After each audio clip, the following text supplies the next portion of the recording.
Assalamualaikum warahmatullahi wabarakatuh. Oke, kita kembali belajar lagi kelas 3 pada tema 8 Raja Muda Karana pada subtema 3 aku suka bertualang, yaitu pada kali ini kita akan belajar pada pembelajaran keempat. Di sini ayo membaca. Sebelum membaca, di sini ada kekayaan Indonesia ya, macam-macam di sini, ada ikan ya, ada rumput laut, ada kura-kura ini ya. Saya banyak keanekaragaman hayati di laut ya. Kekayaan Indonesia. Indonesia dianugerahi perairan yang luas. Perairannya sangat luas. Indonesia ini negara kepulauan ya. Pemandangan bawah laut Indonesia sangatlah indah ya. Salah satunya mungkin di Bunaken ya, sangat indah sekali di bawah laut itu. Indonesia memiliki kekayaan laut yang paling beragam di dunia, yang paling beragam, banyak sekali ragamnya. Perairan menjadi sumber mata pencaharian bagi penduduk di pantai. Ikannya yang melimpah sangat bermanfaat bagi kehidupan manusia. Ikan dapat menjadi sumber makanan bergizi, sangat bergizi sekali ikan-ikan itu ya. Terus keindahan laut juga dapat menjadi tempat wisata. Selain dijadikan untuk pak nelayan mencari ikan, ini juga bisa dijadikan tempat wisata yang menarik. Laut dapat menjadi tempat yang menyenangkan untuk beristirahat, bersantai di laut, menikmati ombak. Laut juga dapat menjadi mata pencaharian bagi pengelola wisata. Pengelola wisata bisa dijadikan di situ mungkin ada hotelnya, ada vilanya, terus juga ada orang yang jual ikan bakar. Wah, seru sekali ya. Kebiasaan masyarakat di dekat laut berbeda dengan masyarakat di pegunungan. Kebiasaannya berbeda-beda. Penduduk di Indonesia sangat beragam wilayahnya, wilayah tinggalnya. Keragaman wilayah tempat tinggal membuat beragam pula kebiasaan masyarakat. Kebiasaannya sangat berbeda-beda melihat situasi tempat tinggalnya. Hal ini menyebabkan beragam rumah adat yang ada di Indonesia. Hal ini menyebabkan beragam pakaian adat karena tempatnya beda-beda, yang kemungkinan pakaian adatnya berbeda juga, rumah adatnya juga berbeda, bahasanya berbeda, kebiasaannya berbeda, terus juga mata pencarinya berbeda. Perbedaan ini membuat Indonesia menjadi semakin kaya. Walaupun berbeda kebiasaan, masyarakat Indonesia tetap hidup rukun dan damai. Keberagaman apa saja yang dapat kamu temukan dalam bacaan tersebut? Di situ keberagaman apa nih? Yaitu kekayaan laut, kekayaan laut, terus ada tempat tinggal, terus ada mungkin kebiasaan, terus rumah adat, terus pakaian adat gitu ya. Terus selanjutnya nomor 2, sikap manakah yang sesuai dengan semboyan negara Indonesia? Di sini sikapnya adalah ini. Walaupun berbeda kebiasaan, masyarakat Indonesia tetap hidup rukun dan damai. Terus nomor 3, apa semboyan negara kita? Ini sering kita bahas ya, bahwa semboyannya adalah Bhinneka Tunggal Ika, berbeda-beda tapi tetap satu juga. Diskusi bersama kelompokmu beberapa hal berikut. Wawancarai teman sekelompokmu, tanyakan ikan kesukaan temanmu. Jangan lupa sebelum wawancara kita harus menyiapkan daftar pertanyaan. Gambarkan keberagaman ikan kesukaan anggota kelompokmu, sampaikan informasi keberagaman yang ada pada kelompokmu, dipresentasikan ya. Sampaikan pula sikap yang harus kamu lakukan. Sikapnya apa kepada terhadap ikan-ikan, terhadap kelompok lain. Sampaikan pula manfaat keberagaman kesukaan yang dapat kamu temukan. Mungkin keragaman ikan kesukaan anggota kelompokmu, misalkan ikan dapat makan ikan lele ya, keberagaman ikan ya, ikan apa, ikan lele, ikan bandeng, ikan tongkol, apalagi mujair, tenggiri, gurame, enak sekali, apalagi dibakar, ikan teri. Terus mungkin perbedaan ikan yang dihias ya. Tadi ikan-ikan yang dimakan, ikan hias, ikannya yang lucu-lucu ya. Ini ikan cupang, ikan cupang arwana besar, ikan lawan, wih seru, ikan koi ya, bisa jadi ya, gitu. Oke, kita lanjut. Menangkap ikan di laut ada aturannya, harus ada aturan-aturan tertentu. Tidak boleh menggunakan bahan peledak, tidak boleh menggunakan perikat harimau, itu yang besar sekali, karena nanti yang ikan-ikan yang kecil juga tersangkut semua sama pukat harimau ya. Harus menggunakan pancing bolehlah, harus yang diambil yang besar-besar, yang kecil-kecil jangan diambil, biar nunggu besar dulu gitu ya.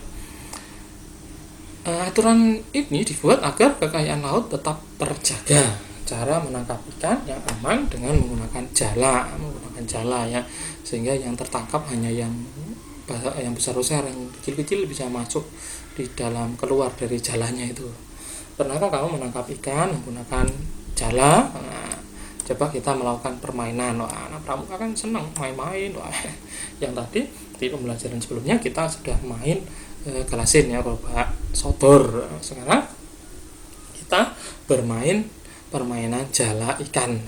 Ini ada permainan jala ikan. Ini adalah area permainannya, tidak boleh keluar dari area yang sudah ditentukan ya, apalagi kita bermainnya rame-rame, kita seru ya. Oke. Cara bermainnya, tentukan garis batas untuk bermain. Ada batasnya tadi yang bentuknya lingkaran ya. Berilah tanda dengan kapur, semua harus selalu berada dalam batas garis yang sudah ditentukan, harus di dalam, tidak boleh keluar dari garis. Tentukan 4 orang pemain untuk bertugas sebagai jala. 4 orang jadi jalanya, sisa pemain akan bertugas menjadi ikan. 4 orang yang menjadi jala harus terus bergandengan tangan, tidak boleh lepas 4 orang itu. Semua peserta dapat bergerak bebas dalam batas wilayah, bebas kemana-mana, yang penting di dalam lingkaran tadi yang sudah ditentukan. Setelah diberi aba-aba, jaring dapat bergerak menangkap ikan. Sebaliknya, ikan bergerak menghindar dari tangkapan ikan. Yang 4 orang mencari ikannya, yang selain itu harus menghindar dari tangkapannya. 4 ikan yang tertangkap dibentuk menjadi 1 jaring tambahan. Kalau sudah 4 tertangkap, maka dia mendapatkan jaring lagi. Dengan demikian, kini jaring menjadi 2 buah, sehingga 1 jaring itu terdiri dari 4 anak, itu ya. 2 jaring ini terus bergerak menangkap ikan. Setelah mendapatkan 4 ikan, buat 1 jaring lagi, nambah lagi jadi 3. Begitu seterusnya. Jadi kelipatan 4 ya. 4 anak jadi 1 jaring, 4 anak lagi jadi 1 jaring, 4 anak lagi jadi 1 jaring gitu. Sehingga sampai ikan di dalam jaring tidak boleh bergerak keluar. Nah, ikan harus mengikuti gerak jaring menangkap ikan lainnya. Selanjutnya, ya ini 4 ya, ini dijaga, seru, mau kemana kamu? Saya tangkap kamu nanti. Kalau sudah 4 jadilah gitu ya. Perasaanmu ketika bermain jala ikan pasti akan menyenangkan, karena permainan itu adalah disukai oleh banyak umur, apalagi anak-anak. Seru sekali. Ayo membaca. Ikan ya udah nggak suka. Selain permainan jala ikan yang mengasihkan, menyantap ikan juga baik untuk kesehatan. Ini harus makan ikan ya, tidak suka ikan harus suka karena ikan itu sangat menyehatkan, banyak mengandung protein. Nah, ini berbagai ikan yang biasa dikonsumsi. Apakah kamu suka makan ikan tersebut? Harus suka. Yang tidak suka belajar, mencoba sedikit pasti akan banyak ya. Dimana kamu dapat menemukan penjual ikan tersebut. Kita dapat menemukan penjual ikan tersebut ada di pasar ikan, pasar tradisional misalnya, pasar ikan segar ya. Terus juga ada di TPI, apa itu TPI yaitu tempat pelelangan ikan. Kita lanjut. Para nelayan menjual ikan hasil tangkapan di pasar ikan. Nah, penjual ikan di warung dan pasar, membeli ikan di pasar ikan. Penjual ikan di warung, yang ada di warung-warung itu, membeli di pasar ikan.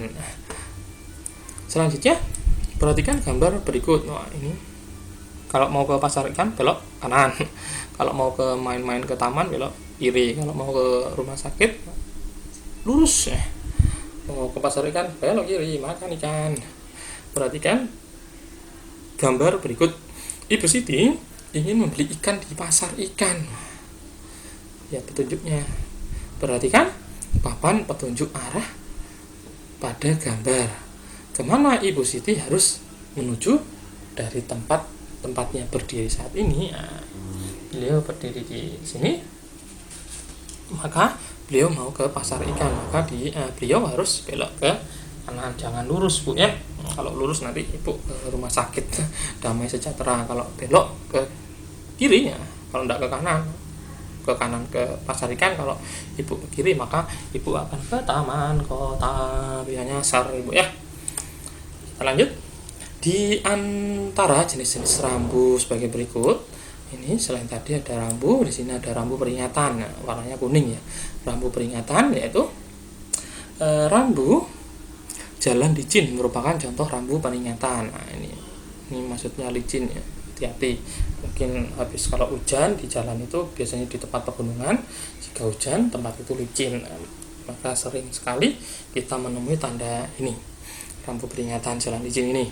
Selanjutnya rambu larangan. Rambu larangan, dilarang berhenti ya, stop, dilarang berhenti merupakan contoh rambu larangan. Rambu perintah, rambu wajib belok kiri merupakan contoh rambu perintah.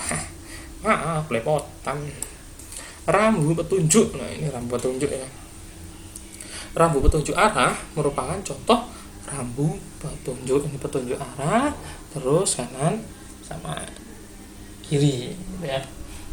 Rambu peringatan perlu kalian ketahui bahwa rambu peringatan itu berwarna dasar kuning. Rambu peringatan itu berwarna dasar kuning. Selanjutnya lampu larangan itu berwarna latar putih terus dan warna lambangnya hitam, merah atau tulisannya merah atau hitam. Lampu perintah berwarna biru, lambangnya putih, garis merah, serong sebagai batas akhir perintah. Rambu petunjuk itu warna dasarnya adalah biru, hijau, coklat. Papan tambahan itu adalah hitam, dasar putih, hijau ya. Ini rambu petunjuk nih. Biasanya ini di jalan-jalan provinsi ini sering kita temui ya, apalagi di jalan tol pasti banyak sekali. Kalau ingin melewati kemana-kemana itu selalu ada ini. Lengkapi gambar berikut seperti perintah yang tersedia. Lengkapi agar menjadi rambu petunjuk arah yang benar. Oke, nomor 1. Nah, kita membahas ya nomor 1. Untuk menuju taman bermain, harus belok ke kiri ya. Taman bermain harus belok ke kiri, berarti di sini ya taman bermain. Terus untuk menuju Masjid Agung harus belok ke kanan. Nah, Masjid Agung berarti sini. Menuju Sekolah Nusantara harus lurus. Nah, Sekolah Nusantara berarti sini. Gitu ya. Oke. Kita lanjut. Nomor 2. Untuk menuju kebun binatang. Nah, kita lihat. Kebun binatang harus belok ke kiri. Kebun binatang. Wah, kebun binatang belok kiri ya. Untuk menuju Rumah Sakit Indah. Nah, Rumah Sakit Indah harus belok ke kanan. Berarti ini ditulis ya. Ini Rumah Sakit Indah. Tulisannya jelek ya. Terus selanjutnya pasar ikan. Nah, pasar ikan berarti harus lurus, berarti ini di sini. Ini pasar ikan, ini Rumah Sakit Indah. Rumah Sakit Indah, terus di sini adalah kebun binatang gitu. Kita lanjut. Cukup ya. Rambu petunjuk yaitu rambu lalu lintas yang berfungsi sebagai petunjuk arah atau tempat rambu petunjuk dipasang di atas jalan, namun ada juga rambu petunjuk dipasang di pinggir jalan. Ada yang rambu petunjuk itu berfungsi sebagai penunjuk arah. Tempatnya macam-macam. Ada yang dipasang di atas jalan, biasanya besar sekali ya, di jalan-jalan tol itu juga, atau di jalan-jalan provinsi itu juga ada yang tulisannya sangat besar sekali menggunakan besi juga besar juga. Terus ada juga yang dipasang di pinggir jalan atau di tepi jalan, mungkin ada SPBU dilarang parkir. Nah, mungkin parkir itu di tengah jalan gitu ya, pastinya di pinggir jalan. Terima kasih, itulah tadi untuk anak-anak sekalian bahan buat belajar di rumah. Semoga terima kasih juga telah menonton atau mengikuti pembelajaran pada tema 8 subtema 3 aku suka bertualang pada pembelajaran keempat. Maaf jika ada salah kata, salah ucap, silakan bisa berkomunikasi, bertanya lebih lanjut kepada Bapak Ibu guru atau orang tuamu di rumah. Terima kasih. Wassalamualaikum warahmatullahi wabarakatuh.